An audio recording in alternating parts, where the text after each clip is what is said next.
Welcome back, everyone. This is Cody Hart for Government Accountability. It is Thursday, July 11th, and I'm throwing this video out there to give some big thanks to the volunteers and workers at the Robert Gates Vet Clinic, Skagit Vet Connect, and to share with everyone a little story that maybe helps some other vets out there and their family members. And so mine starts with my background. As many are aware, I served active duty in the United States Navy, deployed overseas, and got out, volunteered with the VA. And I used to tell, when I was volunteering, tell other vets, make sure to get your service record to reflect everything properly, get everything registered. And being a young, out of the service guy, I didn't pay enough attention to my own. And here I am years later. And I realized after talking with my buddies over at the VFW and looking at joining them, that my service record actually did not reflect a full deployment, a 6-month deployment over in Turkey, Incirlik, Turkey, which is classified in a lot of things as Gulf War, Southwest Asia tour. And so here I am, and years later, and I'm getting this fixed, and that's what I want to thank the Robert Gates Skagit Vet Connect for, is getting me on the path to get that fixed.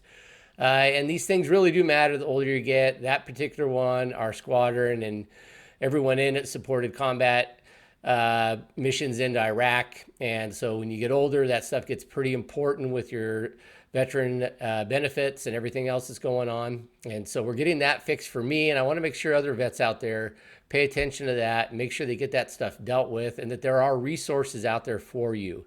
It never seems like enough, but these guys really treated me well, really did a good job, and looks like this is getting taken care of pretty quickly.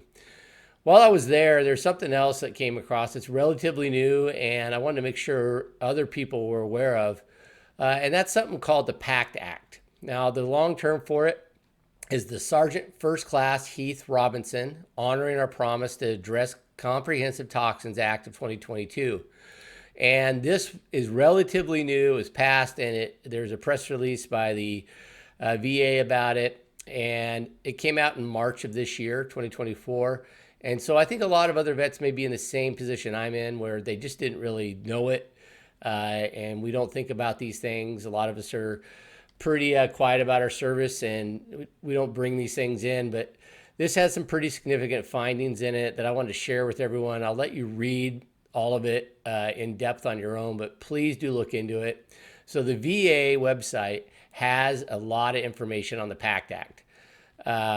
So I started looking at it, and the veteran VA worker there was starting to point out certain things that I didn't know about my own service and exposures, and some of the things that have been contributing to health problems for other veterans. And hopefully I don't see these things, but things that are now going to be recorded in my service record. And unfortunately, for those who don't know, everyone who serves overseas, everyone who serves is exposed to a lot of danger, whether it's the most honorable guys out there are being put into combat roles, and there's support guys like myself who are just in an environment with toxins and health hazards that you're exposed to because of the part of the world you're in. And it's not fun stuff, and we didn't know about it at the time.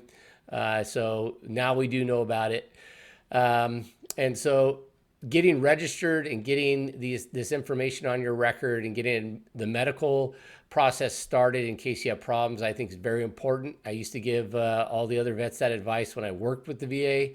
And so now, years later, here I am telling everyone, I'm doing it. I'm getting this stuff on my record to make sure when the problem comes up, if there is a problem, that I'm not trying to deal with it then. And more so for my family. There's a lot of benefits here for family members that could be associated with this that they may not be able to deal with at the time. So I know a lot of us out there who serve don't really push for this kind of thing, but again, I look at this more as for my wife and kids. If there is a problem and I can't deal with it because the health problems happen, I want to make sure it's in place for them. Now, this particular service I did, it is considered part of the Gulf War illness linked to Southwest Asia service. And it's not very happy stuff. The other regions of the world and other vets have served in have their own problems as well.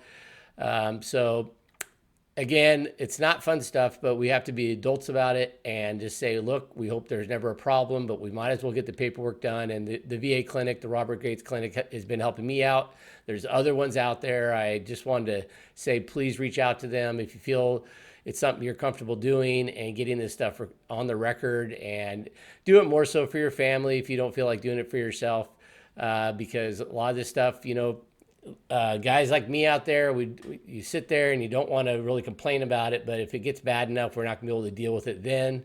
And so I'm going to take care of this stuff so my wife and kids don't have to if it becomes a problem, and hopefully it never does. Well, that's my update today for everyone. And again, thanks to the VA out there and everyone that works at it. Great guys. And I'll talk to you soon.